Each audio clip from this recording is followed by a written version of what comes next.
Humayun Faridi sir একবার বলছিল না যে তুমি যদি কাউকে ভালোবাসো তাহলে তাকে এক বুক সমুদ্র নিয়ে ভালোবাসবে। তুমি যখন কাউকে ভালোবাসবে এক বুক সমুদ্র নিয়ে ভালোবাসতে হবে তোমাকে। কিন্তু ওনার কথাটা কিন্তু আসলে যুক্তিসঙ্গত হলেও আমার কাছে একটু ব্যতিক্রম লাগলো।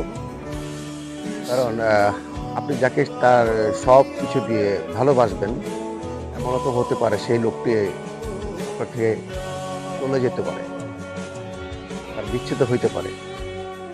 তখন সেই ব্যক্তিটি কি নিয়ে বাঁচবে? আমি বলি কাউকে যদি ভালোবাসেন অবশ্যই তাকে ভালোবাসবেন, অবশ্যই তাকে ভালোবাসবেন, কিন্তু নিজের বেঁচে থাকার জন্য কিছু সম্বল কিন্তু রেখে দিবেন। নয়তোবা ওই যে দেখছেন না, কত মানুষ পাগল হয়ে রাস্তা করছে, স্মৃতিশক্তি হারাইছে। তো অতএব